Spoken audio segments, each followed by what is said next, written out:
What's up, guys, and welcome to another CM Design tutorial. Today I'm going to teach you how to make your own speed painting videos or time-lapse painting videos, whatever you want to call them. And I'm going to teach you how to do it all for free. This is going to be a two-part tutorial. In this video I'm going to teach you how to use Chronolapse. In the next one I'm going to teach you how to use Blender. First you need to download Blender and Chronolapse. I'll have links for the downloads in the description below. After you've downloaded Chronolapse, you're going to get a zip file. When you extract that zip file, you're going to get a folder like this. Go ahead and hide that folder wherever you're wanting to keep it on your computer. I usually keep mine on the desktop. Doesn't matter where you keep it at. But after you get it there, go ahead and go open it up. Then find the chronolapse.exe and then make a shortcut to it. Unless you just want to navigate to that folder every time. Now that we've done that, go ahead and find somewhere on your computer that you can easily get to anytime you want to, and make like 3 or 4 different folders to save screenshots in. They all need to be empty. You can name them whatever you want. I usually name mine time-lapse something. After you've done that, go ahead and open up Chronolapse.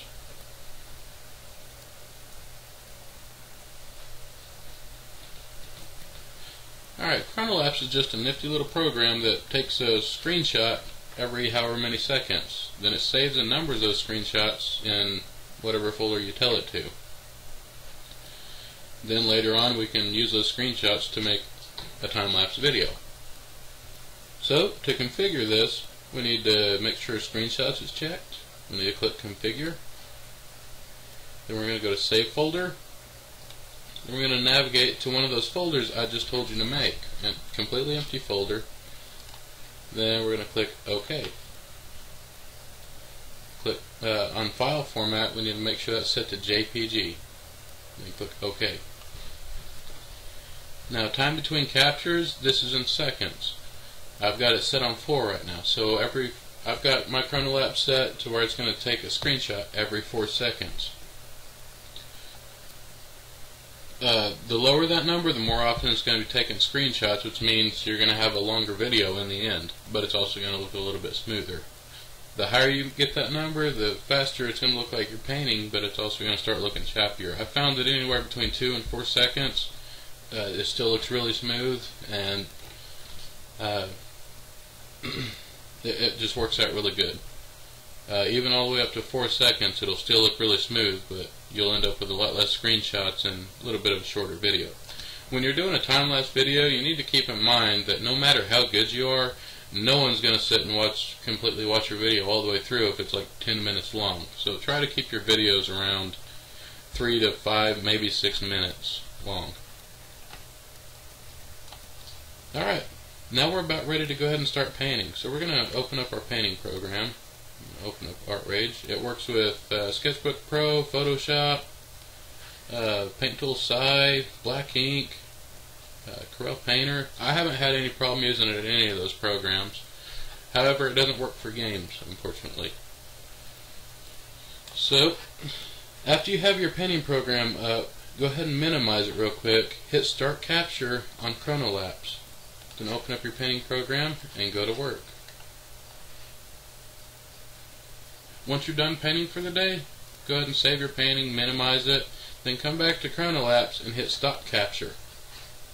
Then open up your paint program again and go ahead and close it out. You want to come back and work on it tomorrow, just open up your painting program, open up your painting, open up Chronolapse, and pretty much repeat the process. Just hit Start Capture and go back to work. Alright, the reason I had you make more than one folder is if you want, say you get tired of working on that painting for the time being, you want to go work on something else, but you want to be able to record both of them. You're going to need to save the new screenshots for the new painting in a completely separate folder. Otherwise, you're going to end up with a mixed up video when it's all done. So how you do that, you just go back in here to Screenshots, Save Folder, navigate to one of those other folders I told you to make, and then click OK. OK, and then go to work. Alright, say you start painting and you mess up and you don't want that to be in your video, don't want to have to worry about cutting it out later. just navigate to the folder that you made on your computer that you started saving those in, then go into it.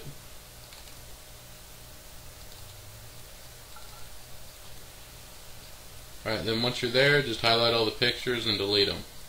Or if you're like, if you just want to take out a specific part, you need to find exactly which pictures you need to take out. And sometimes if you don't stop pretty quick and take care of that, you're going to have a lot of pictures to look through. See, in this folder I've got 2,084 pictures, and I'm only about halfway done with the picture that the painting that I'm working on here. Alright, that's about it for the capture part of it, so let's go over here and look at the video encoder.